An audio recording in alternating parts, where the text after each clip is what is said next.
Magic Ballerina. Holly and the Rose Garden. Holly's Adventures. Written by Darcey Bussell. Prologue. In the soft, pale light, the girl stood with her head bent and her hands held lightly in front of her. There was a moment's silence, and then the first notes of the music began.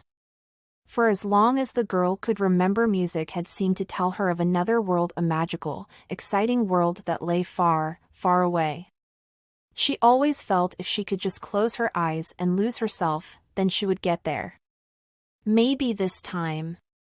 As the music swirled inside her, she swept her arms above her head, rose onto her toes and began to dance. 1. The Rose Garden. Holly Wilde skipped down the steps of her ballet school. Twirling around, she thought about the class she had just finished. Her teacher, Madame Zaza, had been teaching them to dance like baby swans. They were holding an open day for parents, and that was the dance Holly's class were going to be performing. Feeling happy, Holly danced a few of the steps. As she moved forward, stepping first onto one leg and then the other, a picture of her mum doing the same dance up on her points a few years ago came into her mind. Holly's happiness ebbed away slightly. Her parents, who were divorced, both worked for different ballet companies, which meant they were away traveling a lot.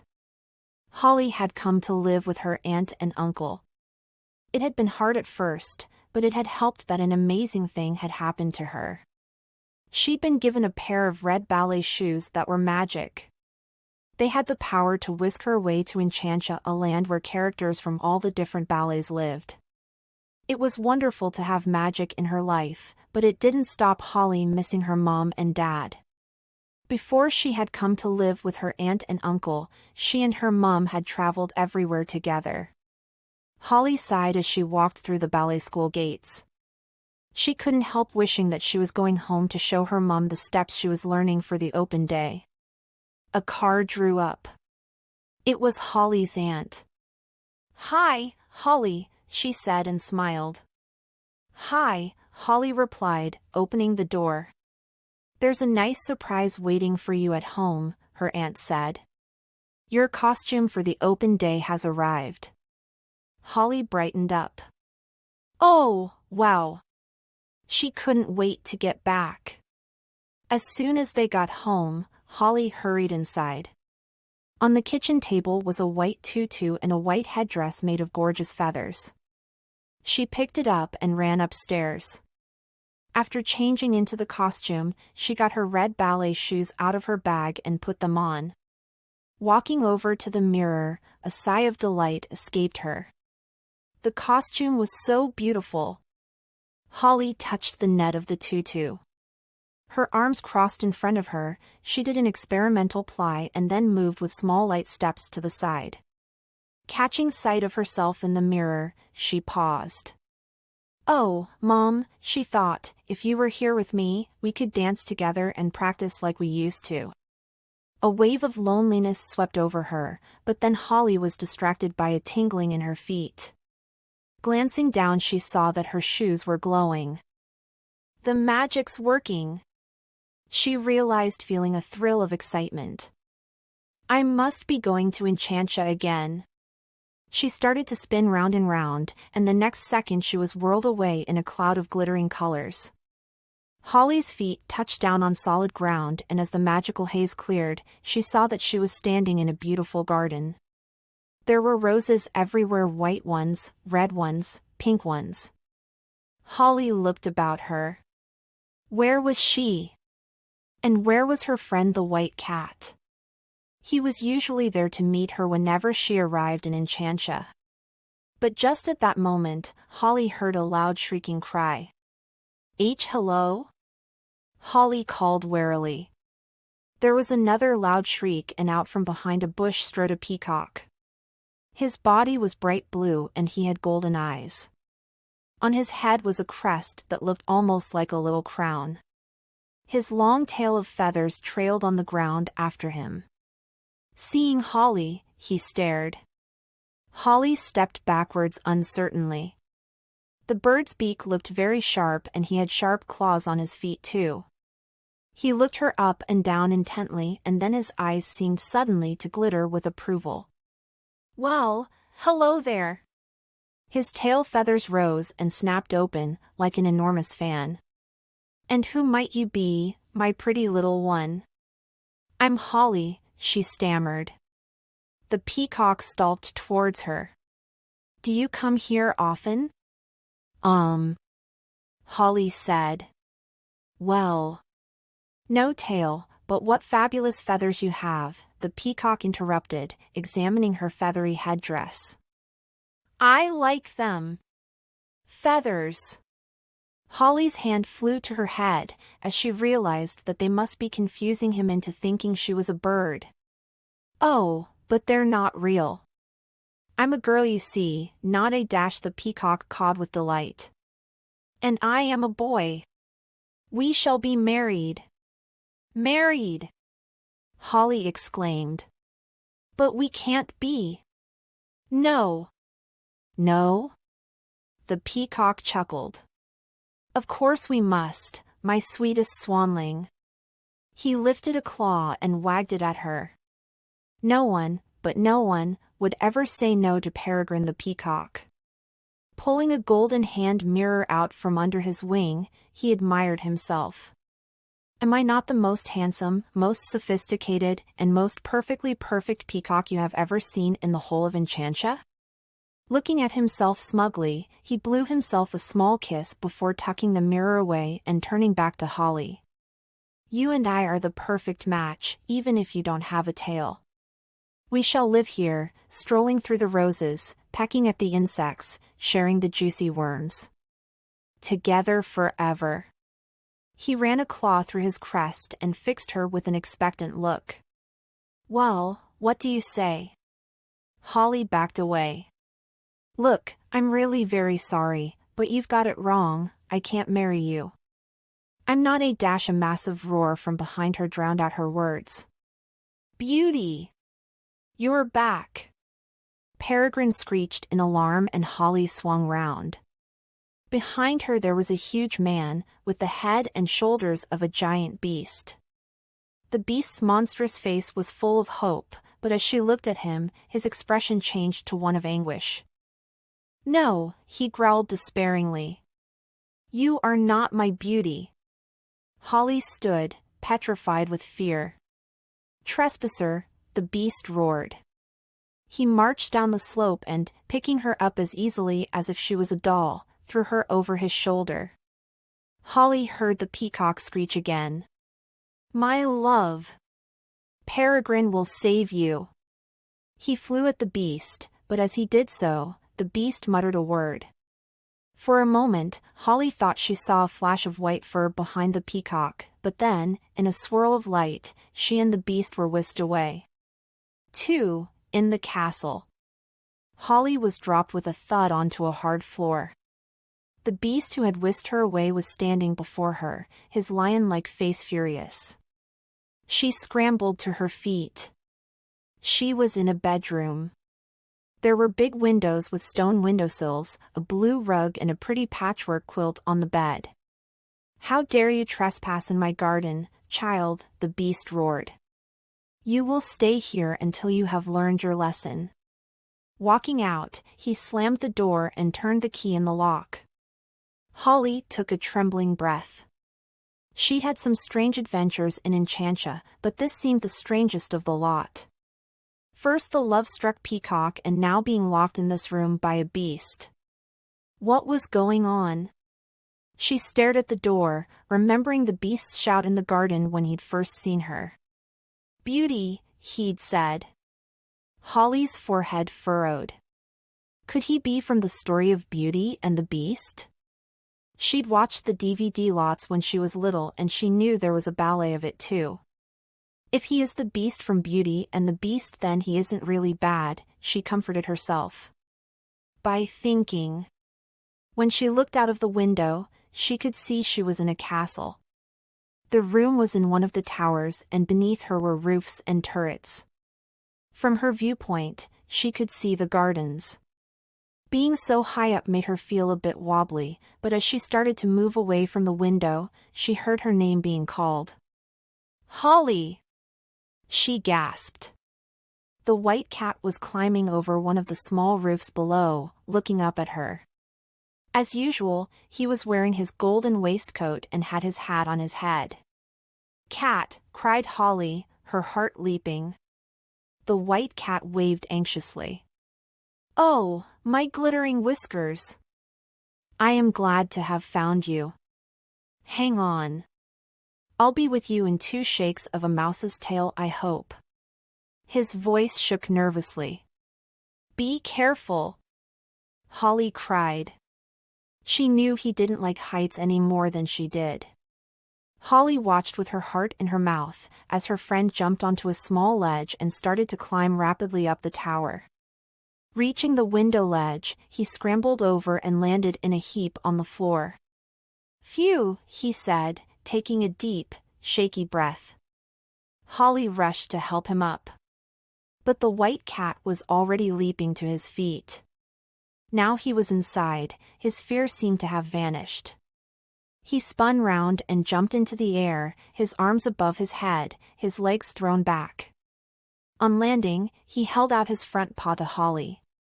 She took it in delight and, giggling, they curtsied and bowed to each other before hugging. Are you okay? Holly asked. It must have been really scary to climb up all that way. It was, but I had to do it. I couldn't leave you up here alone, said the cat.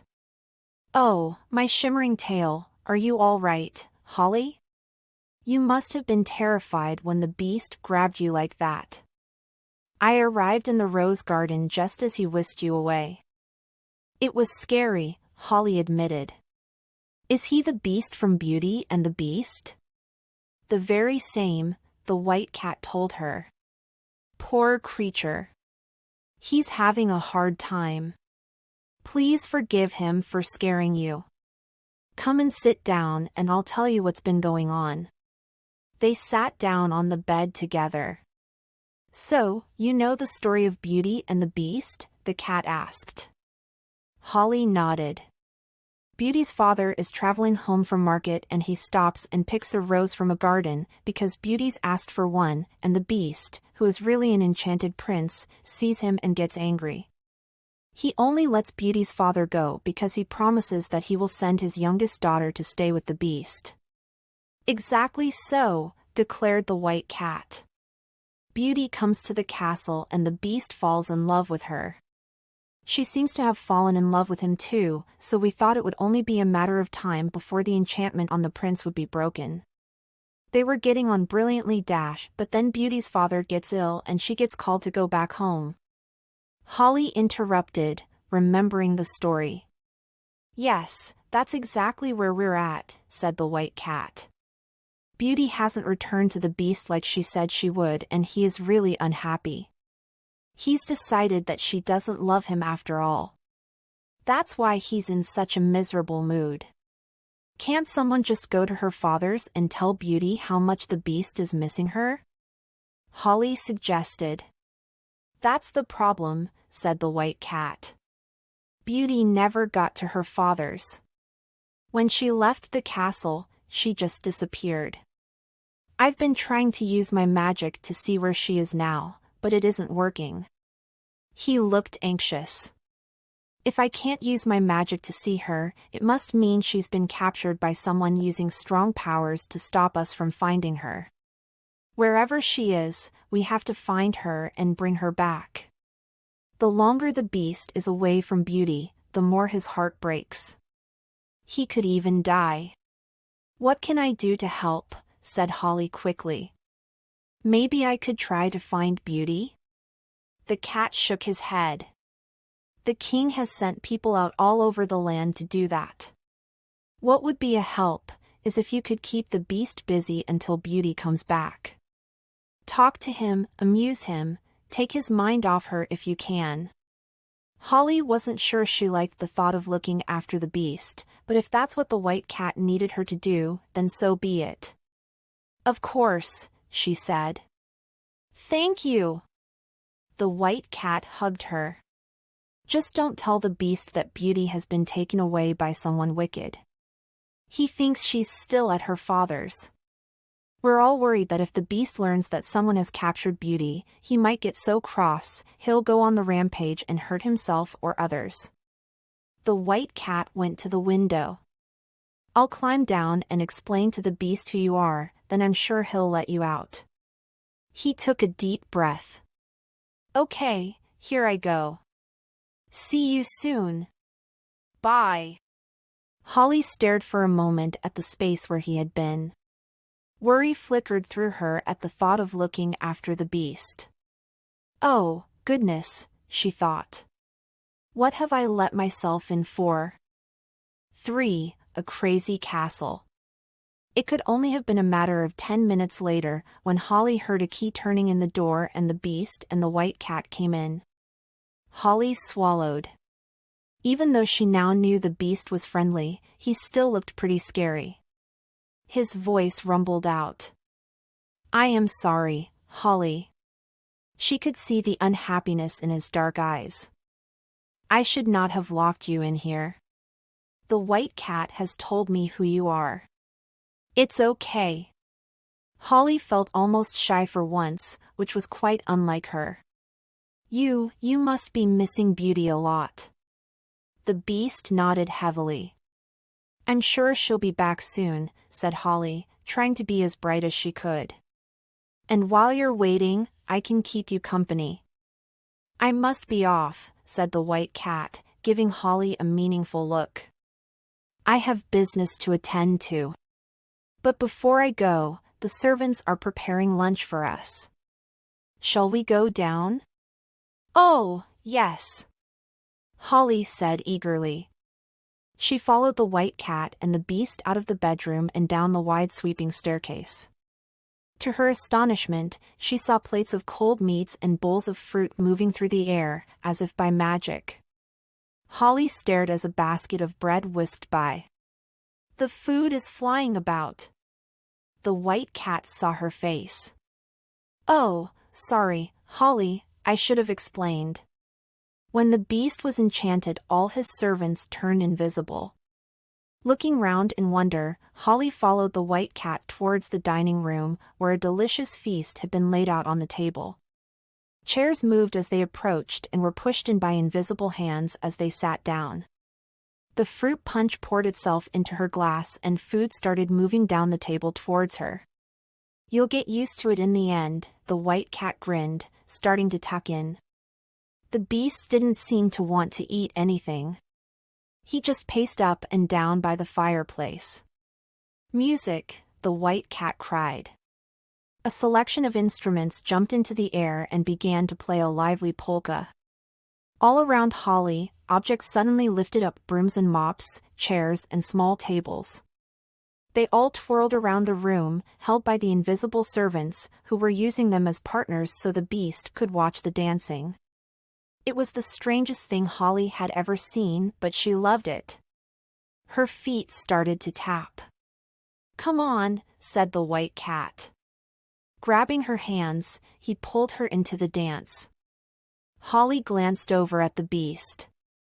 Even he was smiling slightly now.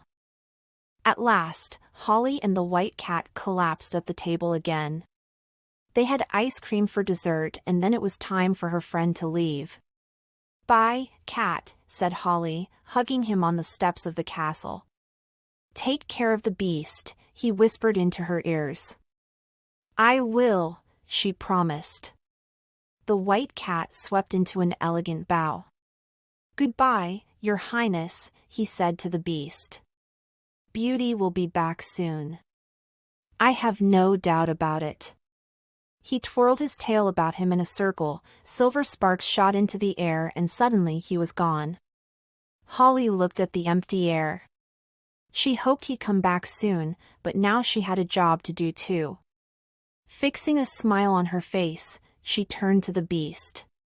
Will you show me round the castle, please? And then, maybe we could read or talk or play games?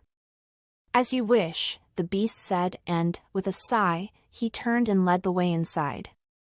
The beast took Holly all round the castle until they finished up in one of the big lounges. Holly found a library of books and tried reading to the beast, but he simply stared into space and hardly seemed to be listening. Why hasn't she come back? He sighed. She said she would only be gone for a day. Would you like me to dance for you? Holly suggested, remembering how the beast had seemed to enjoy the dancing at lunchtime. He nodded. Holly went to find some of the musical instruments still being held by the servants. Soon they were playing the lively music for the dance of the baby swans that Holly was learning at ballet school. Holly danced across the floor. It was easier without having to try and be perfectly in time with the other girls. She kept her movements as light and as fast as possible, trying to feel like she really was a bird. Pata chats, pata chats. She leaped sideways again and then pointed her feet quickly in front of her, one after the other, over and over. Dancing forward, finally, she stopped in an arabesque and finished by kneeling down, perfectly in time with the music. The beast clapped. Very good, he rumbled. That was lovely. And, for a moment, he looked almost happy. Holly smiled, her cheeks flushed. She went to fetch a glass of water from the side of the room. As she did so, she saw a movement at the large windows that looked out onto the garden. She gasped. It was the peacock she'd met earlier. She'd almost forgotten about him. But now he was tapping on the glass to attract her attention. Holly waved her hand at him. Go away, she mouthed. The peacock seemed to think she was greeting him and waved his fan of feathers, before blowing her a kiss. Now he'd seen her dance like a bird, he looked more love-struck than ever. Holly turned her back on him. Shall I dance for you some more? She asked the beast. But he had turned away. Maybe later, he said grouchily, back to his old self. I'm going to rest now until supper. Still, he did give a slight smile. My heart feels easier after watching you dance. Thank you, Holly. Holly breathed a sigh of relief as he left the room. She was glad she had made a little difference to him, but how long could she go on like this? She couldn't dance all day. Behind her, she heard a screech and saw the peacock dancing from one leg to the other. She groaned under her breath.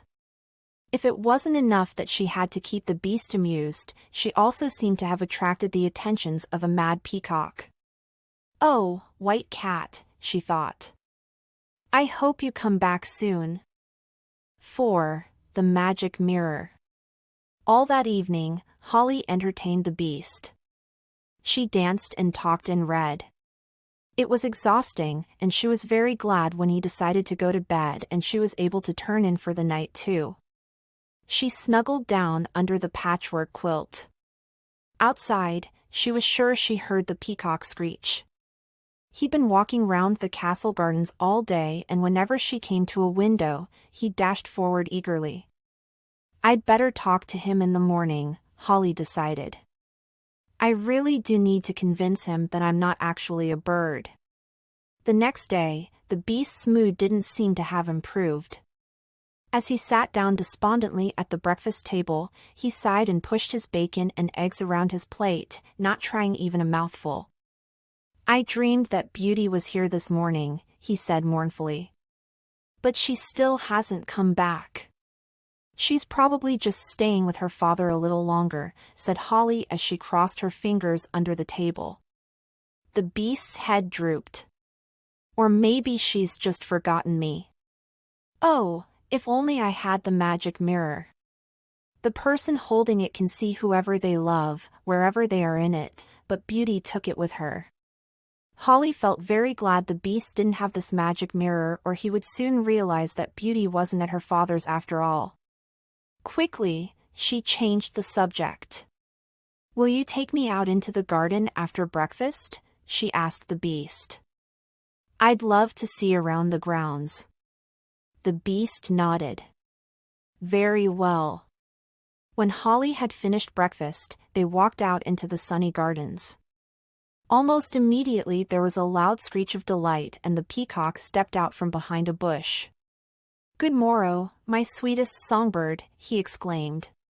"You look truly divine this morning, as beautiful as a juicy brown worm peeping out of the grass, as delicious as an insect buzzing through." The beast's growl cut him off.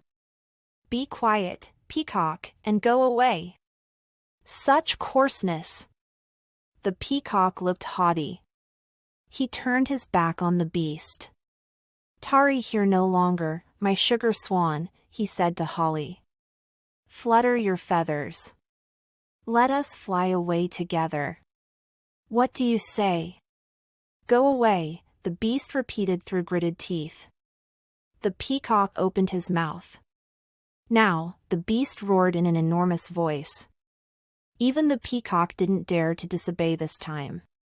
He flew off in a huff. Holly's heart sank. She'd have to explain to him later. But now she had to help the beast, who was looking very sad. "My sweet-natured beauty likes everyone she comes across, even that irritating bird," he said. "You've got some beautiful roses in the garden," Holly said, trying to distract him. She ran forward to a bush that had flowers the color of a pink satin ballet shoe. "This one is lovely." "I know. I used to place one of those roses outside Beauty's bedroom door every morning." The beast clutched his chest and shut his eyes. "Oh, it hurts, Holly." "Your heart?" she said anxiously. He nodded. "Look, sit down." Holly guided him over to a bench. "It'll be okay." Hesitantly, she touched his shaggy mane. The beast closed his eyes. Holly stroked his fur and gradually, he began to go to sleep. When his breathing deepened and he started to snore slightly, she buried her head in her hands. How was she going to keep him occupied all day? "Holly!" She heard a whisper and looked up with a start. The white cat was peeping out from behind a red rosebush. "Over here," he hissed. Holly ran as fast as she could to him. "Have you found Beauty?" she asked. The white cat shook his head despondently. "No." "Oh, if only we had the beast's magic mirror." "But isn't it good we haven't got the mirror?" said Holly. "Otherwise, the beast would look in it, but not be able to see Beauty, and then he'd realize she was being kept somewhere by magic." The cat shook his head. "No, it wouldn't work like that. The mirror would always show him where Beauty is because it links them through love." "Ah, love. Sweet love," cried Peregrine the peacock, suddenly returning and overhearing the conversation. He looked adoringly at Holly, who tried to ignore him. "What do you mean?" she asked the white cat. "Love is more powerful than even the strongest magic," the cat replied. "It reaches across the miles, no matter how far apart two people are or what barriers are in the way. But we're wasting our time discussing this. It is of no use to us, because Beauty took the mirror with her." At that point, Peregrine strode forward. "If you need a mirror, you can borrow mine, my sweet." "Thank you, but what we need is a magic mirror," said Holly. It's that one," the white cat exclaimed, as the peacock pulled his mirror out from under his wing. "I'd know it anywhere." "Oh, my glittering whiskers!" He jumped to his feet. The peacock's got the magic mirror. 5. Finding Beauty. The peacock squawked in surprise. "That's really the magic mirror?" said Holly, gazing at the looking glass in the peacock's claw. The white cat nodded. "Where did you get it from?" he asked the peacock. "I found it on the ground, just outside the garden gate last week," Peregrine replied, looking as surprised as them. "I thought someone must have thrown it away." "Outside the gate." "Oh, my gleaming eyes." "Beauty must have dropped it when she was captured," the white cat breathed. "Then we can use it to find out where she is," cried Holly. Oh, Peregrine, please can we borrow it for a few minutes? The peacock held the mirror out. Of course, my little sugar swan. Thank you, Holly cried. So, what do we do with it? She asked the cat. If it's a mirror of love, doesn't the beast have to look in it to see where beauty is? He just needs to be touching it, the white cat said. Then, it will show the person he loves best. Stuff and nonsense, said Peregrine. When I am holding that mirror it always shows me myself. Exactly, the white cat muttered under his breath. Holly hid a grin and turned her thoughts to the matter in hand. I'll take the mirror and put it next to the beast. Only, I hope he doesn't wake up. She ran over to the bench and sat down as quietly as she could. The beast was still snoring. Carefully, she brought the mirror round to his side. As she did so, she caught a glimpse of a dark-haired woman in it. The woman was smiling with a group of other ballerinas as they warmed up in a ballet studio. For a moment, Holly couldn't do anything but stare. It was her mom. Holly, the white cat hissed from the bushes. Hurry up! Holly hastily put the mirror down and forced the image to the back of her mind. Now wasn't the time. She pushed the mirror closer until it was just touching the beast's leg. Then, making sure she wasn't touching it herself, she peered at the glass. What was she going to see? A mist traveled swiftly across the mirror's surface. As it cleared, Holly saw a beautiful girl sitting on a bench in a small wooden summer house.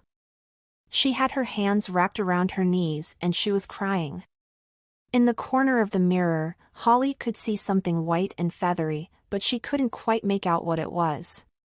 Visible through the window of the summer house was a castle made of pale gray stone. A black flag was flying from the top turret with a picture of a silver serpent on it. Taking the mirror, Holly raced back across the lawn to where the white cat and the peacock were waiting. I saw beauty. Holly described the wooden summer house and the flag on the castle, and the white cat caught his breath. Then that means beauty is in the grounds of the dark witch. She's the one who enchanted the prince in the first place. She must have realized that Beauty and the Beast had fallen in love and that her spell was about to be broken, so she's captured Beauty. He shook his head. I thought it might be her, so I checked her castle out earlier with my magic, but there was no sign of Beauty anywhere inside. I guess the Dark Witch must have known we would search the castle, so she decided to imprison Beauty in the summer house to trick us. At least we know where Beauty is now, said Holly. Will your magic take us there? The white cat nodded. I shall come too, cried the peacock. I'm not letting you go into danger on your own, my love. He ruffled his tail feathers proudly. Peregrine shall be by your side. You can't come, protested Holly. It was going to be hard enough to try and rescue Beauty, without the peacock swishing his great tail and screeching everywhere. The peacock stepped between Holly and the white cat. You will not go without me. Oh, let him come, said the cat. There's no time to waste. He drew a circle with his long tail and, grabbing Holly's hands, he pulled her inside. Peregrine jumped in too. Here we go, the white cat cried, as the magic spun all three of them away. They were set down behind a large stone statue of a snake in the gardens of the gray castle. It's just like in the mirror, whispered Holly, as she saw the tall gray building and a little way off in the distance, the small wooden summer house. She peeped around the statue. I can't see any guards. Why don't we just go and unlock the door or break a window or something? Oh, my brave, beautiful love, sighed the peacock. Such courage. Such cleverness. SSH. Holly said hastily, seeing he was about to screech in delight. We've got to be quiet. Please. Here. She handed him the mirror. The peacock held it in his claw, and looking into it, he waggled his crest happily at himself. With the peacock suitably distracted, Holly turned back to the white cat. "I'll go on to the summer house." "You're not going on your own," he said. "We'll go together. Ready?" Holly nodded and they ran across the grass. As they neared the summer house, Holly felt a tingle run through her and saw several sparks fly from the white cat's whiskers, just like they usually did when he sensed magic. She didn't have time to think about it, though. They had to rescue Beauty. On reaching the summer house, they found big metal bolts across the doorway, but luckily no lock. The white cat pulled them back and threw open the door. Beauty was inside. She gave a startled cry and jumped to her feet. "White cat and... I'm Holly," said Holly quickly. Beauty looked at Holly's feet. "The girl with the red shoes. Oh, you've come to rescue us." "Us?" Holly echoed, wondering what she meant, but the white cat was already speaking. "There's no time to waste, Beauty. We must get you back to the beast. His heart is breaking." "I know, I can feel it here," said Beauty, touching her own heart. "And there's my father too. He's ill." "It's all right. Your father is very worried about you, but he has recovered from his illness," the white cat said. "The beast, however, does need you." Holly grabbed Beauty's hands. "The white cat will use his magic to take us back to him straight away." A harsh voice snapped through the air. "Oh, will he now?" They all swung round to see a scary old woman standing behind them. She had jet black eyes and a wand in her hand. Holly felt her stomach turn to ice. It had to be the Dark Witch. 6. True Love. Holly, the white cat and Beauty froze as the Dark Witch cackled. "You lot are going nowhere." How did you know we were here?" stammered the white cat. "Did you honestly think I would be so stupid as to leave this girl unguarded?" "Fool! I had a magic barrier in place. As soon as you crossed it, I knew there was trouble afoot." Holly remembered the tingle that had run through her and the sparks she had seen flying off the white cat's whiskers. They should have realized. The Dark Witch threw back her head. "No one is going to free Beauty. She and the bird are staying here." "The bird?" Holly wondered what she meant. "They will stay and so will you." The Dark Witch raised her wand and pointed it at the white cat and Holly. But just then, there was a loud screech and Peregrine flew out from behind the statue. "No," he screamed. "You shall not harm my love." The Dark Witch turned round in surprise. "Get off me, bird," she cried, staggering backwards as Peregrine flew at her with his beak open. "Never," he cried valiantly. "Peregrine shall fight to the death to save his love." Bringing his legs up, he kicked out with his feet. At the back of his legs were two sharp spurs, like extra-long claws. They caught in the sleeves of the Dark Witch's dress and pinned her to the wooden wall of the summer house. She tried to wave her wand, but her arm was caught fast. "Go!" Peregrine cried bravely to the others as the witch shrieked and screamed and kicked. "Leave this place! I will hold her here." The white cat leaped onto the grass and drew a circle with his tail. Holly grabbed Beauty's hand and pulled her forward into it. "Pandora!" Beauty cried, looking back at the summer house. "Come with us. You must." There was a squawk and out of the summer house flew a large white bird. The sparkles were whirling around the circle, which meant that the magic was about to work. "Peregrine," she shouted. "You can't stay here. You must come too." "Whatever you say, my love." Peregrine released the witch and flew into the circle with one flap of his wings. "And oh," the dark witch shouted, thrusting out her wand. There was a green flash, but she was too late. The white cat's magic swirled around and spun them away. They all landed in a heap in the grass back in the beast's garden. For a moment, Holly just lay there, blinking and trying to get her thoughts together. She felt dazed. It had all happened so fast, but at least they'd escaped. They'd got away from the dark witch. And now they just had to return Beauty to the beast. Holly scrambled to her feet and looked about at her friends. The white cat was leaning back, rubbing his head. And Peregrine was staring open-mouthed at a beautiful snow-white peahen. "Well, hello, gorgeous," he said, waggling his eyebrows. The peahen cooed and looked down coyly. "Valentino." Beauty was running towards the bench where the beast was still asleep. "Valentino, I'm back." The beast woke with a start and stared as if he couldn't believe his eyes. "Beauty? Is that really you?" "Yes." She flung herself into his arms. The beast made a noise halfway between a growl and a cry. "You're back." My heart was breaking. "I know." Beauty clasped her chest.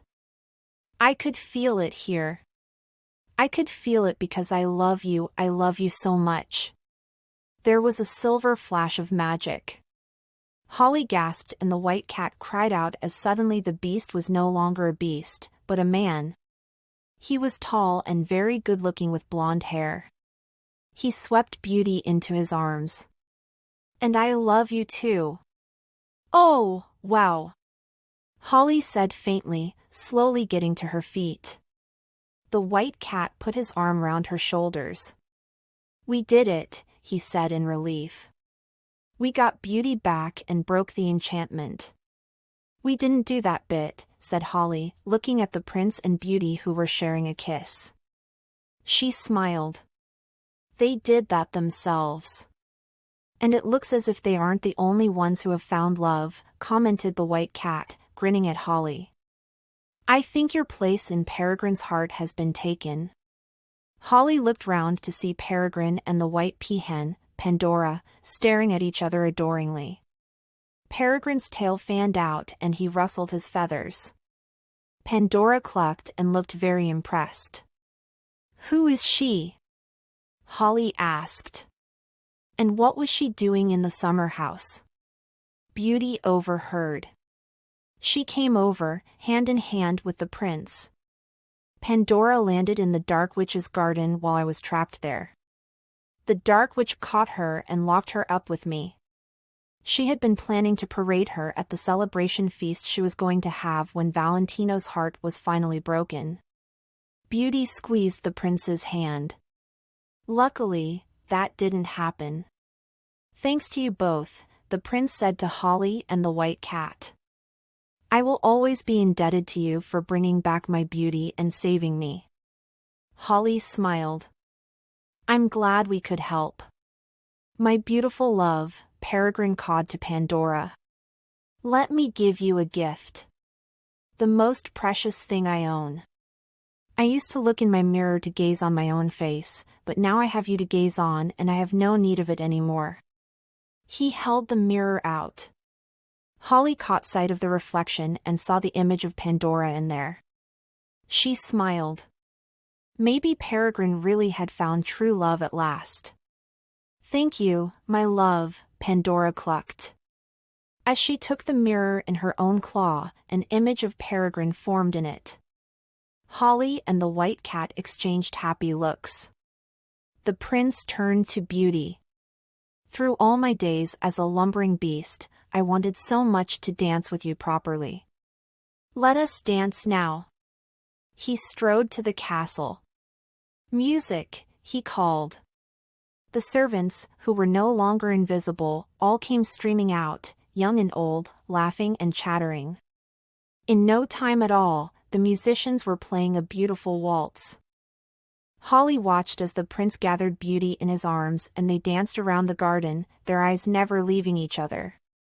They separated and Beauty stood on one leg, in a perfect arabesque, while the prince leaped into the air, crossing his feet over before taking hold of Beauty's hand and spinning her away. "Join in, everyone!" Beauty cried, laughing in delight. The servants swung each other about. The white cat grabbed Holly and began to waltz her around the rose garden. "Oh, my glimmering whiskers! It's been a great adventure," he exclaimed. Holly nodded happily. "It really has." They danced until they could dance no more and then collapsed on a bench. Nearby, Peregrine and Pandora were taking it in turns to admire each other in the mirror. Beauty and the prince were walking hand in hand, chatting softly. Holly felt her feet start to tingle. "It's time for me to go," she cried. "Goodbye, cat." "Goodbye, Beauty and Prince Valentino." "Bye, Pandora and Peregrine." "Bye, everyone." And before she knew it, the magic had whirled around her and swept her away. 7. Home again. Holly came to rest in her bedroom. As the cloud of colors cleared, she took a deep breath, her head still spinning from the magic. No time ever passed in the human world while she was away, so she knew her aunt wouldn't have missed her. "What an adventure!" she thought. In her mind, she could see Beauty and the prince waltzing round. They had looked so perfect together, so completely in love. She was really glad that she had been able to help them. Her eyes fell on her own mirror and she walked over to it slowly. She touched the shining surface, remembering the magic mirror in Enchantia. "I wish you were magic too, and I could see Mum," she whispered. But as she spoke, the white cat's words from earlier echoed in her head, "Love is more powerful than even the strongest magic. It reaches across the miles, no matter how far apart you are or what barriers are in the way." It's true, Holly realized, suddenly. Mom might be a long way away, but I don't need to see her to know that we love each other. I'm not alone. She's always with me in some way. Lifting her arms, she spun on the spot gracefully, thinking about Beauty dancing with Prince Valentino. One day, just like Beauty and her prince, she and her mom would be dancing together again. She smiled and with a light heart, pirouetted away round the room. Darcy's Magical Master Class. Grand plie in third position. Pretend you are bobbing down to pick a rose from the garden with this pretty move. 1. Hold onto the bar with your right hand and stand with your feet in third position, one foot placed against the instep of the other. Place your left arm out to the side in the second position. 2. Bend your knees outwards and crouch down, keeping your back straight and your head up. Keep your right arm in second position. 3. While you crouch down, your heels will come off the ground. Open your right arm further as if picking a flower on your right side. Follow this arm movement with your eyes so your head turns towards the flower. 4. Gently stand back up, using the bar to help you. Then lower both arms to your sides and check your feet are still in third position. Magic Ballerina. Holly and the Ice Palace. King Rat has captured the Winter Fairy and transformed his castle into an ice palace. Can Holly and the White Cat save her before it's too late? Read on for a sneak preview of Holly's next adventure. This is as close as I dare to get, said the White Cat. Holly didn't answer. She was too busy staring in awe at the magnificent ice palace in front of them. Its turrets and towers glowed and gleamed in silver brilliance, and, through the tall ice-spiked gates, she could see a winter garden full of ice sculptures. They're not real sculptures, the White Cat whispered, following Holly's gaze. They're people that King Rat has turned into statues with his evil magic. Holly gasped. Anger flared up inside her that this nasty rat could be so cruel, but she was puzzled, too. What were these people doing here in the first place? she asked. They each came to try and rescue the powers of the winter fairy, said the white cat. Everyone is so alarmed about how Enchantia is heating up that they're desperate to restore the natural balance of the seasons. But see what's become of them. No, look, they're not all ice statues, said Holly, suddenly spotting a young man who had appeared from round the side of the garden. He was looking furtively this way and that, as he dodged behind one ice statue after another. He'll be searching for the winter fairy, said the white cat, in a low voice. Just like the others. Oh dear, I hope he manages to keep himself hidden, so he doesn't get turned into a... But Holly never had a chance to finish her sentence.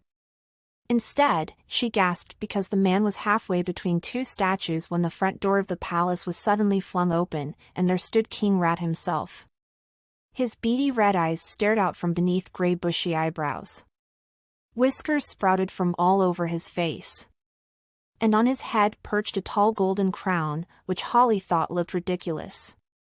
Spotting the intruder, his face turned purple with anger and he began yelling a chant as he swiped his sword through the air. Once I swish again and twice. Now turn this mad fool into ice. In a flash, the man became a statue.